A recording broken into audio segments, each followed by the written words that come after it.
Okuviira ddala mwaka 2021 waliwo bannayuganda bawagizi ba NUP abazze bakwatibwa ne basimbibwa mu mbuga z'amateeka ku misango egy'enjawulo, kyokka bano bazze bammibwa okweyimirirwa olw'ensonga ez'enjawulo. Ng'oggyeko abawangaliddeyo nga Machete, waliwo abaakakwatibwa nga John Mary Sebuufu, ono naye akyammiddwa okweyimirirwa ku misango egy'okukuma omuliro mu bantu ng'okulonda kwa 2026 kusemberera.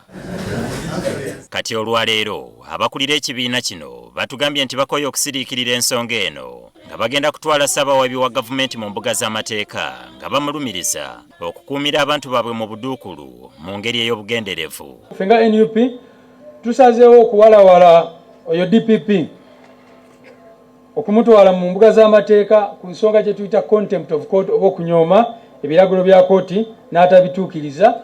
Oluvannyuma lwa kooti ensukulumu okumulagira nti bano abantu abatwale mu kooti za bulijjo n'agaana.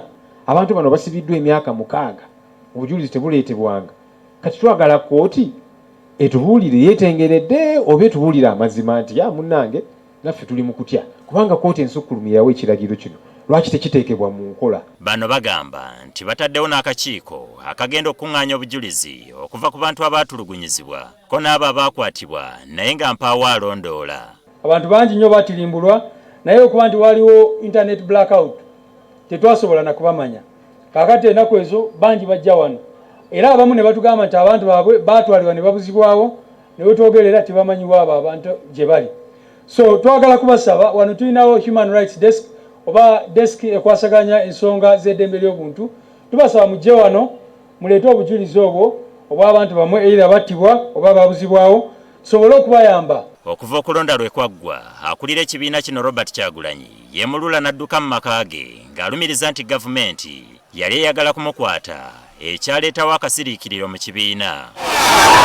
Kati abakulu mu kibiina kino batugambye nti newankubadde mukama waabwe taliiwo, emirimu mu kibiina tegiddanga mabega. Gavumenti eno eyagala ebyobukulembeze tubiveeko tupondooke tugambe nti tubivuddeko, tetugenda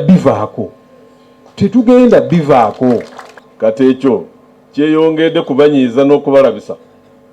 Balowooza nti kati mmwe nga bwe tusirise ndya eyo wali eddembe peace, ne batamanya ndi silence eyinza kubanga boolaba embaata eddaka ku maazi.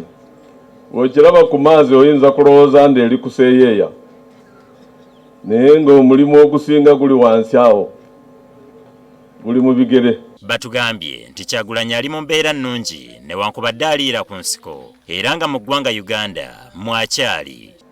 Atutegeezezza ndi waali mulamu, atusabira ate atuzaamu amaanyi okwebeereramu mu lutalo luno. Poliisi n'amagye bakyalemeddeyo, bagenda ne beebuzaabuza nti Oweekitiibwa Kyagulanyi tewali amunoonya era tewali amulondoola, naye uwe tebavaayo.